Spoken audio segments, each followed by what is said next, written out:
Hi, and welcome to the CDO Magazine interview series. My name is Karan Jain. I'm the founder and CEO of NayaOne.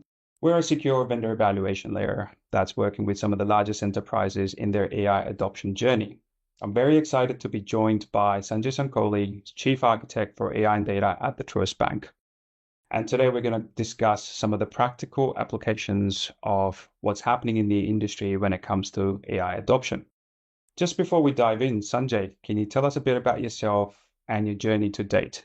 Yeah, I'm a chief architect, as you said, at Truist. I lead AI and data architectures for AI and data enablement across our enterprise. And my journey in the last few years, as you can imagine, has always been at the intersection of complex data ecosystems in highly regulated financial services. Principally, I've led both engineering and enterprise architecture teams to drive these enterprise scale data transformations. And principal motivations behind some of these transformations, Karan, was actually organizations need to harness intelligence that was kind of hidden in all these siloed data ecosystems, what are typically referred to those as islands of automation. And and a few years ago, harnessing intelligence went traditional BI. And then we graduated to traditional BI powered by machine learning models. With advent of frontier models and agentic transformations, the expectations are skyrocketing, if you will. So it was but a natural progression for me to move from data transformations into AI-led transformation, so to speak, and then allowing organizations to move from isolated intelligence to just-in-time intelligence to drive decisions that are rooted in their organizational context that AI can act on. That sounds. I'm looking forward to unpacking that.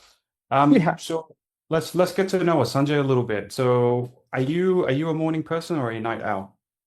I am a morning person, Karan. I go to bed very early. Yeah, to the surprise of my kids, if you will, they seem to be night owls. But I do wake up at about 4 a.m. every day. Oh, wow. I'm a very You're early taking, morning person, yeah. you're taking Robin Sharma to a whole different level. Yeah, Um, exactly right. the 4 a.m. club. Tea or coffee? What fuels you? Tea, the Tea. chai tea, Karan. The chai tea. May or may not work given you go to bed early. What's the last show or the late show binge that's going on with you right now? Exactly. So, yeah, I am not really into the last show I ever binge watched. Some of these comedy shows where I don't really have to think much. Most of the stand-up comedies, if you will, series that runs on Netflix. Those are my go-to shows, so to speak. I really hate watching anything quite serious where I really have to think. It's just me winding down. Agree. Decompress.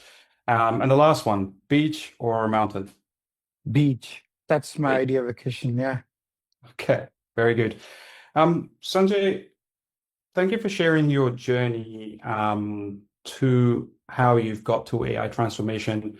So we're seeing a lot of financial institutions and cross sector as well. I'm seeing the most aligned in terms of how they're accelerating their AI adoption. From your vantage point, where are you seeing leaders making some of the biggest mistakes today when they're trying to operationalize AI? If you think about a couple of buckets, how would you categorize that? It's the organizational readiness, the data Mm, infrastructure, and the last mile of integration into actual business processes.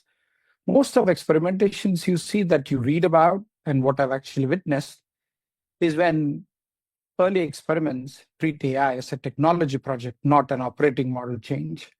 mm, And they do skip the need for a strong data foundation to make those AI solutions really deliver value.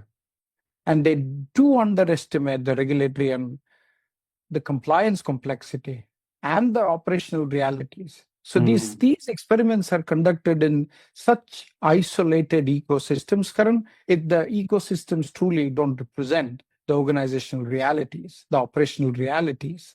And that's actually a significant issue when you begin your journey from your early stage experiments to operationalizing AI at scale.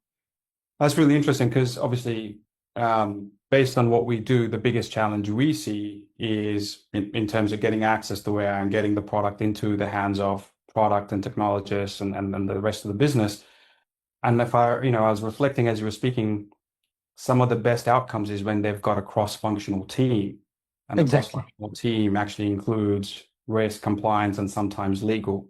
That so they can think about it end to end rather than do it as a technology alone experiment, then ship it to business and business like, it doesn't kind of really meet my objectives. I'm going to go talk to the market directly, which creates its own challenges.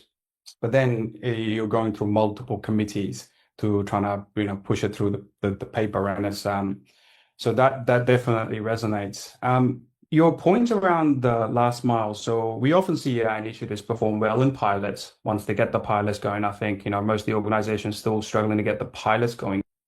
Sanjay, one of the things you just said, is one of the biggest challenges we see, which is the last mile challenge, right? I mean, there's a ton of stuff that's still holding up the enterprises and the industry, which is getting access, then running pilots, running them in the cross-functional to the last point. But then the last mile, because you've still got, it takes a while to get models before Gen AI into production, and I don't think the markets kind of put those two things together, in my opinion. But from your point of view, pilots are okay, but they struggle when they're deployed.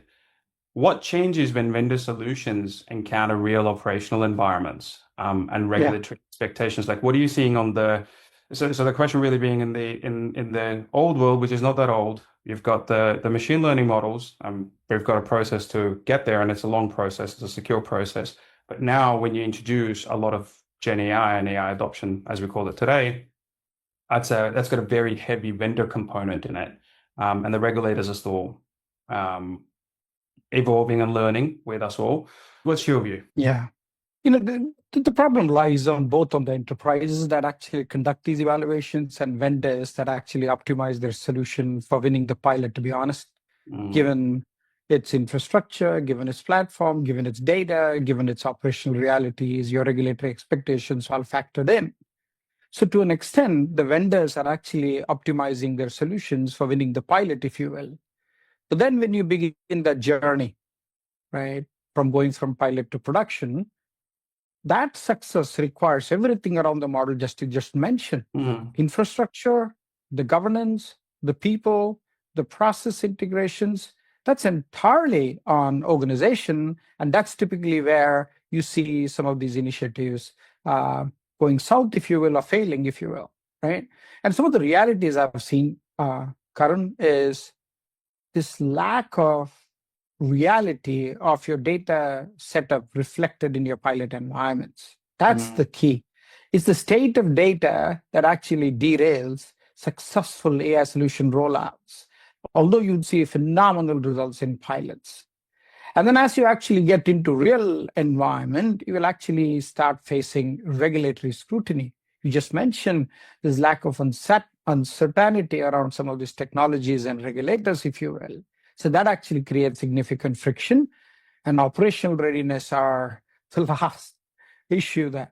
And I mean operational readiness, Karan, I mean latency and scale requirements in a typical enterprise, the integration complexity. In a production environments, that integration complexity explodes, if you will, as compared to what you would typically see in pilots. Your ownership becomes ambiguous, and you can only imagine in a regulated enterprise, if you don't have clearly laid out ownership across your operating model, nothing works really. And then this whole notion of structured change management is an afterthought. All of these frictions are they present such a huge impediment for you to actually successfully move from pilot to production journey. That is a very, very rich answer, and I think that could be a whole conversation on its own at some point. It's interesting. So around the regulatory piece, what we're seeing is folks within the enterprise, because there's regulatory uncertainty of like what the regulation would look like and who's actually going to be overseeing and oversighting it, or enforcing it. I'm seeing the firms are starting to actually over-index on this, like no is a better answer than yes, which then starts to kill a lot of progress. So I'm hoping, I'm very optimistic that, by bringing them into part of early parts of evaluation, we improve the level of understanding, and we actually enable them to start thinking about. So when they do speak to regulators, it's like, okay, well, this is what we're seeing. This is where I actually see the risk, not where you think the Yeah. risk might be, like the olden days.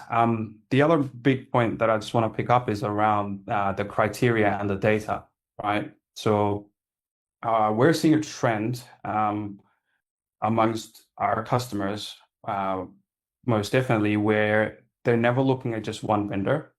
They would look at Yeah. multiple vendors at the same time, because the cost of they don't have to onboard, they don't have to go through. They'll just, okay, I'm going to test for a particular capability. These are the three vendors that I'm interested in. I'm going to run it.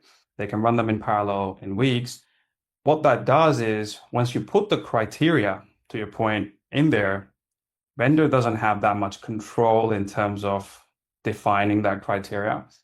And I can also share with you that 9 out of 10 times, the enterprise will go in with a solution in mind. We all do have biases and we all do have favorites, for all the right reasons and wrong reasons. And we will go in and we'll go, okay, that's the one I want. I'm going to put two against 9 out of 10 times they pick a different one. Because they were looking at three different vendors at the same time for the same problem, from the same scope, they were actually able to work with the vendor to see how the vendor was solving the problem or approaching the problem, which really then enriches the insights of how the bank should be or the enterprise should be looking at it. Thank you, Sanjay, for joining me today. For the interviews and insights, please do visit cdomagazine.tech. Thank you very much. Thank you. Cheers.